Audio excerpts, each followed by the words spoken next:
Setting up.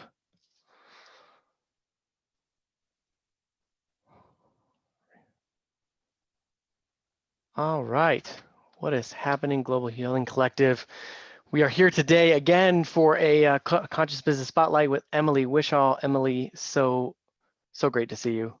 I've always appreciated, you and when we first met at the Global Healing Collective Walk Fest, you had a tent there, a booth there, and I've always appreciated how you've continually showed up as a person in our community. And so, thank you for being a wellness practitioner, wellness provider here within the GHC, and it's just great to talk with you today.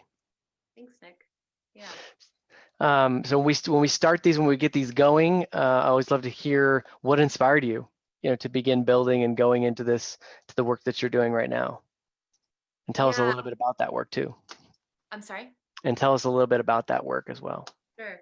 So I started out with especially now that I am more in the entrepreneurial business world. What's interesting is one of the things I told myself in college and high school is I wanted financial stability before I ever chased my dreams. Well, it's ironic because I've kind of done the polar opposite. What ultimately got me into the work that I was doing was between my sophomore and junior years of college, I worked as a personal care attendant for this girl. She was 17. She had cerebral palsy and was confined to a motorized wheelchair. And I got to go to her physical therapy sessions and learn different stretches and different movements that I would help her do on a regular basis. And the more that we would do that work, the more activities of daily living, of independence she was able to get. So that's kind of what really, that position there, what really spawned this inspiration and this idea of how do we help somebody live their full potential through the physical body? Whether that person, was born with a disability like Jessica, or if they were in an accident, or even, somebody who maybe is just able-bodied but isn't, and maybe not even in physical pain. Maybe they do have physical pain, but maybe they just feel like, I can just tell that I could have more, right? So how do we reach that full potential, but through the physical body? And so that's kind of what started my work. So I have a degree, a bachelor's is in exercise science, but then I moved to Boulder and came to study at the Dr. Ida Rolf Institute and became a certified Rolfer. Really inspired with working with the fascia, which I won't go into too much detail here, but I like to think of the fascia, if someone's unfamiliar with it, as our soft tissue skeleton. So if you think of like a spider web matrix, it basically goes through our body everywhere from superficial skin level to deep. It's what gives muscles their shape. It's what holds our organs in place. And the intention of Rolfing is how do we help the body come back into its natural alignment through working with this pretty intense structure. And actually new research is calling it our largest sensory organ. And why I started with Rolfing, as I wanted it to be the foundation of where I would then the direction I go with my career, because I believe so strongly in really viewing the body in a holistic way, right? We can't separate the physical from the mental, from the emotional, from the spiritual. It's all related. And when we shift one aspect, inevitably those other areas are going to change, whether or not we notice it initially or not. So that's kind of a starter of, And how long have you been doing the work? So officially, we're almost to October. This October, I'll have my private practice for 4 years of doing Rolfing. And then I'll also be at my 2-year anniversary this October I also teach small group work with women called The Art of Feminine Presence. And that to me, it was the compliment that I was looking for Rolfing that I didn't know I was looking for. And it just came my way through a business coach I was working with.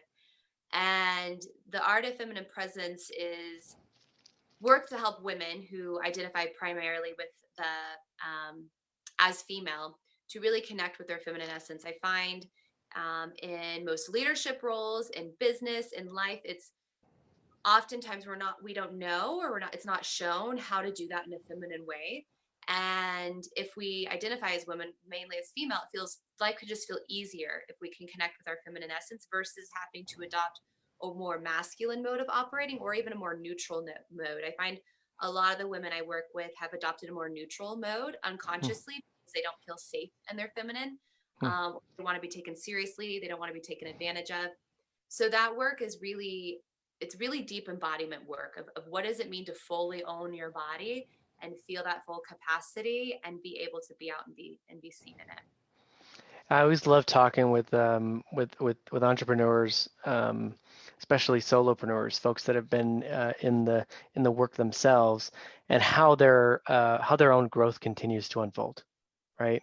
And so Yeah. it's really cool to hear, the many folks in the GHC have this maybe a transitional story, transformational story, where they're beginning to grow into what is the next piece of their work. Now some may leave that behind, some may bring it with them, some may integrate that piece, but that really sounds from what you shared to be a really great integration that you've been able to find. Yeah. Thank you. Hmm. Yeah. That's really cool. That's really cool. And so so obviously we need physical wellness as a pathway for Global Healing Collective, and the physical body is that place where physical wellness continues to be experienced in life. And so um, you shared that story of the girl you worked with. Is Yeah. there anything else that makes this work important for you, especially when it comes to your clients that might be leaders or change makers? Is there like what makes this paying attention to the physical body? What makes that so important? Totally.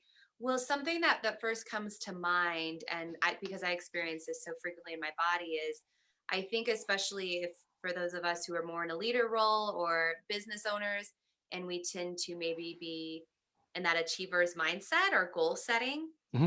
is it's really easy to get rigid without even noticing it. And particularly in our physical body, right? By holding extra tension in places, just feeling tight, maybe inflexible, maybe not getting all the movement. And what I find is sometimes I might be feeling like okay, like I'm like I actually feel pretty decent in my body today, but I get a lot. I receive a lot of regular work just because that helps me be able to give and give and give as I'm continually refueling myself by Hmm. receiving. But often I'm shocked. I'll get off the table, whether it be at a rolfing session or acupuncture, or like this morning I went and got a chiropractic adjustment, whatever it may be.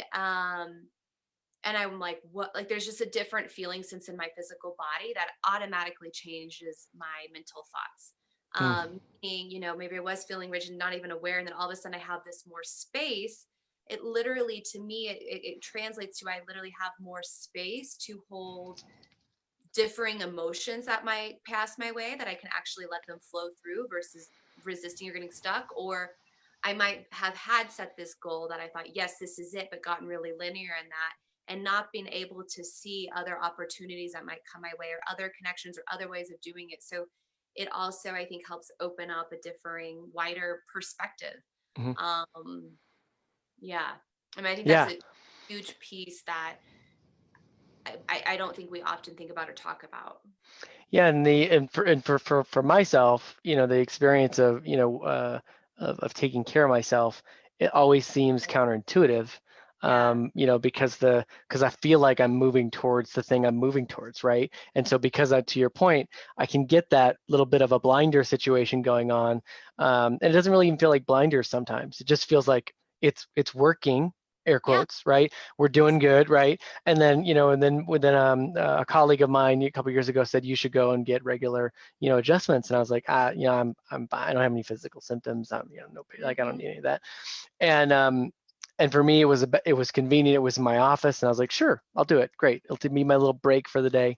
Yeah. And you're right, there was just that release of like, huh, there's something else here, right? Yeah. And I think that this group that's part of the collective can continue to identify with that idea that we know there's an infinite possibility, that there are other possibilities, but then we often I'll hear the word, how do we tap into that, right? Mhm. And so and it's my belief, and I think you share a similar belief, that it's going to be physically experienced probably first, Mhm. before we actually we can mentally think about like what that new possibility or something might look like. But if you're not aware of what that experience is, you not Yeah. necessarily be drawn towards whatever comes about. And so to me, again, that counterintuitiveness was like, oh, I need to go get some space between my spine, right? And I say that with a little bit of jokingness, but but like that, but once it happened, I could feel a difference, right? I And then I go to a lunch or my next appointment or whatever, and just know that that I took that away. Another example is that we have the I can't think of it, but the ability for us to the pools of water that you can like floating. Thank you, God. mm, The word wasn't coming to me, but even the experience of floating, I get it was such a great thing. Like you just don't know what that is without actually experiencing it, right? yeah.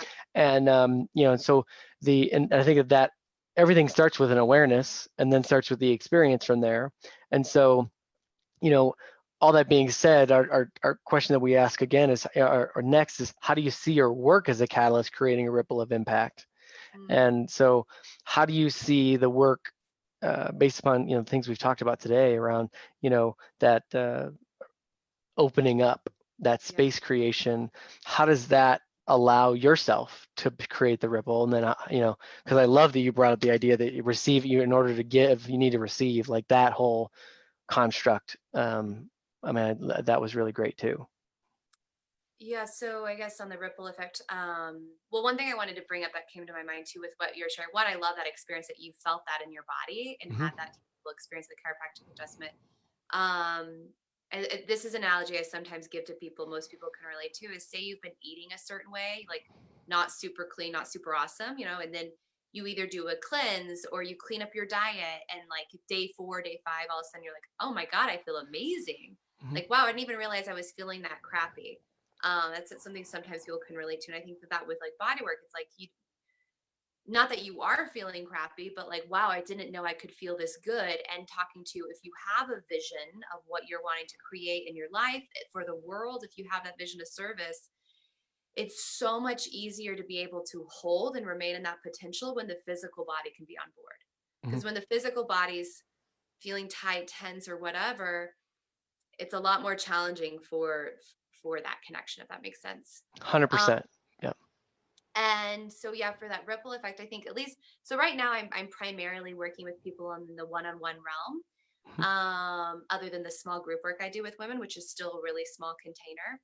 And I think for that, what I find is I'm able to create a really safe container for people that actually lets their nervous system settle and come at ease. So I think we're under, in today's world, so much stimulus coming at us that we need, it's I think hugely beneficial to have a chance to actually let our nervous system calm down and go into a more parasympathetic rest and digest situation, which is where healing takes place. um and also throughout most of our days, we're never actually invited to be in our body. Like I'll often, one of the first questions I ask clients, and they're people who've been working with me for a while, they're like, dang it, I knew you were going to ask me that. And I don't know. I'm always just like, how do you feel in your body today? Like, what have you been noticing in your body today? And there's no wrong or right answer to that, but it's just starting to notice and building that awareness and building that relationship, so we're not just waking up in the morning, maybe doing your 15 minutes of meditation and then going to your to-do list and just like whoop. It's how do we bring the body into that place, right? So sometimes before I sit down and do emails, I take literally like 10-15 seconds. It doesn't have to be a long thing, but just connecting in and taking some easy breaths, feeling my belly expand, feeling my pelvis, feeling my sits bones in the chair. And that ripple that I think that allows it to create is we're not so reactionary. Hmm. We're able to be more responsive to those in our Hmm. life, less reactive, less volatile. One of my clients, she shared that finally through our work together, she felt like how she's always felt on the inside, but like wasn't able to express in the outside world, which really landed for me. And she's a really high stress job, but she noticed she was able to manage her stress better. And I think a huge piece is because literally from that very tangible piece, there's more space in the physical body for that to move and flow through. And there's less need to grip and resist. Hmm. Um, and so, which then allows her to be more present because she's a case manager, to be with her clients and hold space. And she has a family of 4, right? And Hmm. so it just, I think, kind of perpetuates from there. Yeah, the phrase that comes up in our conversation for me that I think about pretty often is, no one can do it for you, but you can't do it alone. Yeah. And and um, the ability for, when we talk about the ideas of self-care or opening up the body or taking care of the body, I love what you just said. The many people who are driven entrepreneurs can normalize reactionary behavior. And Mm-hmm. so to figure out how to way to shift that to normalize, that I forget what the word you just used, what it wasn't a proactive approach, but it was a anyway, the way you said it around that it's not reactionary, but it's just a way to feel it more, or a way to experience it, or give yourself that space, right? Yeah. And it might, and again, for to me, it always continues to become counterintuitive. You like, this conversation here is reminding me of the fact that I can get off of that practice Mm-hmm. of being, a little bit more what I would call proactive, right? Just because of other things that are going on, right? I can create the space for being in my body in the morning, and then throughout the day, I can kind of see how I just lose, and kind of, and I tightening up a little bit, and then we go to sleep, and we start the whole thing over again, right? And so I really appreciate just some really great stuff here. The one thing that I want to bring a little bit more attention to is that, or ask another question on, is that, um, once people that are highly reactionary, are coming to you because they know they have something going on. Once that's complete, or feeling complete, what is what how do they tie the good that they feel to make them be motivated enough to continue to take care of their body? It's a like great like question. that to me is that's where I sit all the time, is that I'll just wait for that too much quenching, that tightening to happen. I'll have a Yeah. physical symptom, I'll go Yeah. and do it, and then I'll be really good at it, and then I'll, once it becomes a little bit normal for me, I'll kind of, oh yeah, probably should go and do Such a the, great that I feel like I'm often sitting with both personally and with my clients is hmm too is how do we get to be motivated by pleasure and feeling better and better hmm versus being motivated by getting out of pain. yeah. The avoidance of pain versus I want to feel good. And it is different. And I think most of us, and particularly because of how our society is just kind of built up, it's more that avoidance of pain is generally the underlying factor. Not always, but I would say more often than not. And so shifting that is, I think, an ongoing process and looks different, client to client, person to person. Yep. Um, that's why I am a fan of having stuff in your calendar that are non-negotiable. And it doesn't always mean you have to go seek out a practitioner, right? Like our body is always wanting to move towards balance. Mm. That's our body. Our body has this innate intelligence.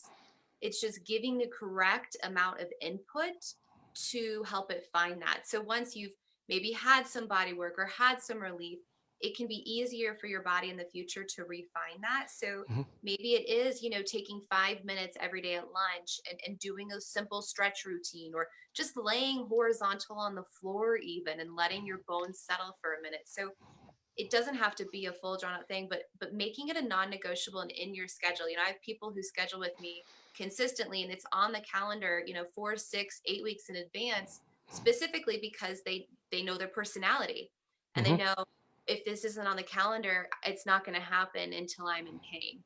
Yep. And so through our work together and through helping to kind of mm, renegotiate where they're being motivated from, and if they want to be more in the yes, let's feel better and better, let's just put it on the calendar.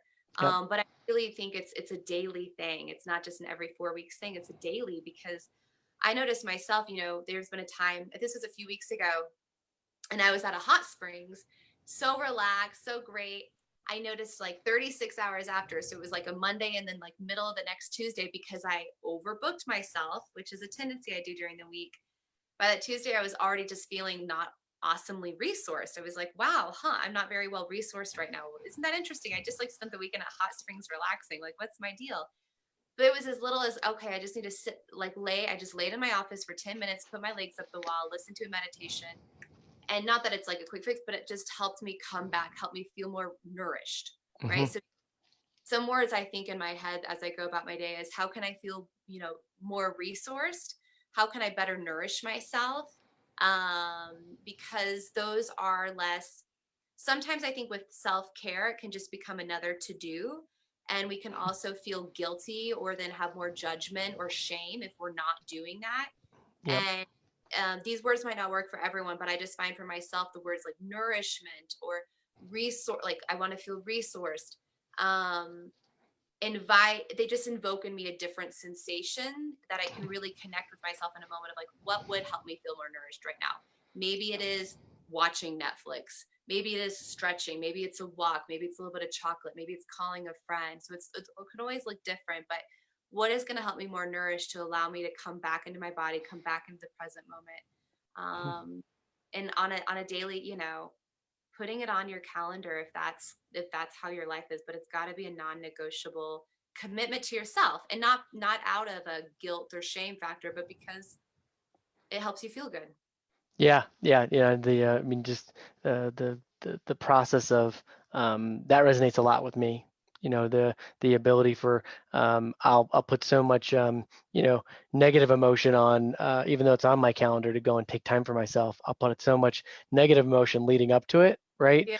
And and because it's on my calendar and because it's a commitment, maybe Mm-hmm. to another person. So Mm-hmm. I can get out of it if it's like a go for a walk or take a lunch or whatever. But if it's with another person, I can't. And then but then you know I'm always thinking about what I'll feel afterwards, Yeah. to keep me to continue to be motivated around that, right?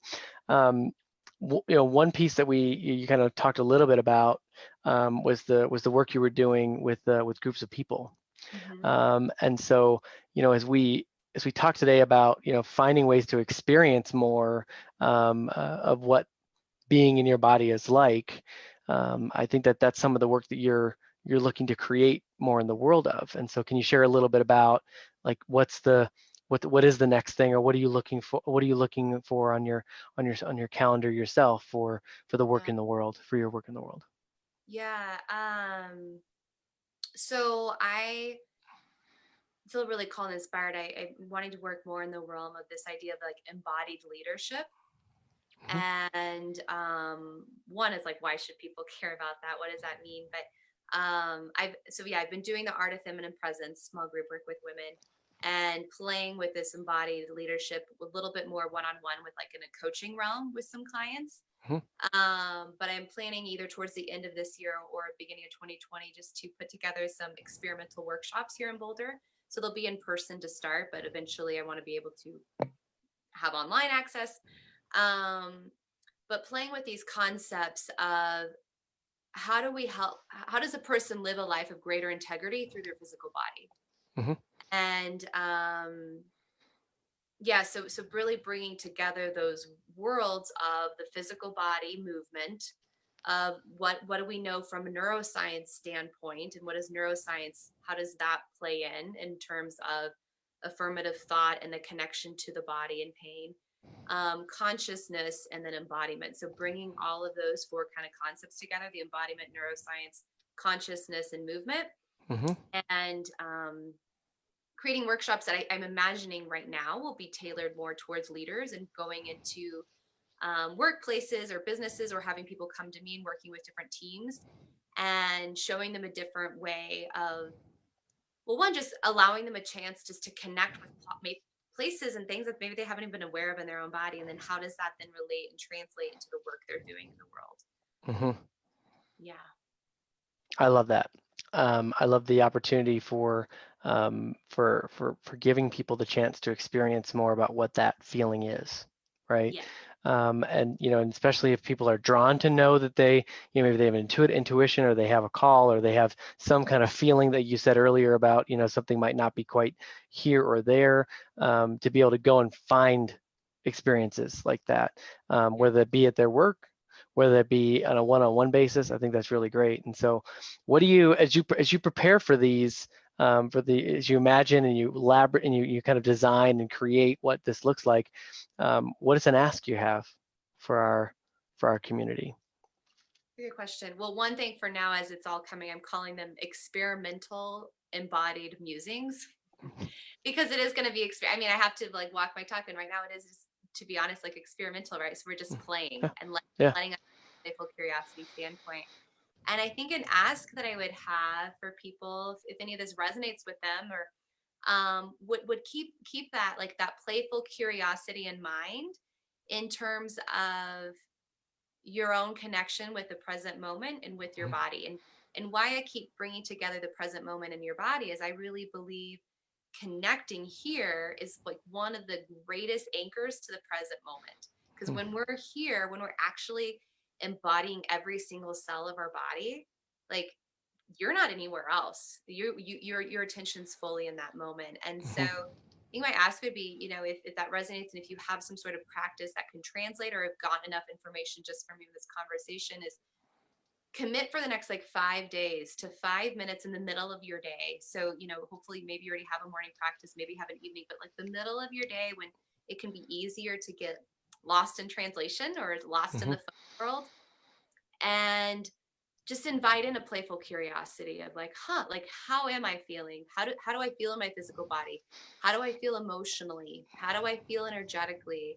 And just noticing what are those present feelings? What would make you feel a little bit better? What would make you feel a little bit more nourished? And setting aside that time and just making it a commitment. 5 minutes. I'm always shocked when I just sit for 5 minutes in the middle of my day, what a difference it makes. And it is not long. We can all find 5 minutes, because how quickly can you scroll through Facebook or Instagram or your email and all of a sudden 5 minutes has passed? And it's a Yeah. very good sensation of how you feel after. Yeah. Yeah, I'm gonna go do my 5 minutes here right after this. Being able to turn it off, technology in recent days or recent months has made it so that there's actual functionality for you to do not disturb, or to or at least physically power off the phone for that 5 minutes. And so I'll take you up on that challenge, and jump right into Well, the what it would be like to just sit or yeah. stand or just be with what is now, Yeah.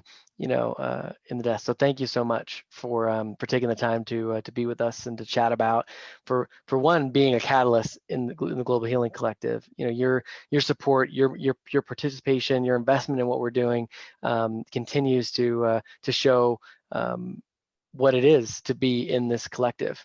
To know that there's a growth situation happening for everybody, to know that physical wellness is important for everybody, just to bring that to somebody's experience and attention right now. Just really grateful for you to take the time to do that, and for you to continue to be a presence in our group. Well, thank you, Nick. Thank you for one, so openly taking that commitment for the five Mhm. minutes, and Mhm. for yeah, all that you and Suzanne have done with the Global Healing Collective. I believe in the mission so strongly, and I'm grateful to, yeah, be a part of this community. Cool. Cool. Well, have a great rest of your day. Look forward to the next Conscious Business Spotlight that we'll have here. Thank you again, Emily, for joining us. Bye, Nick. See you.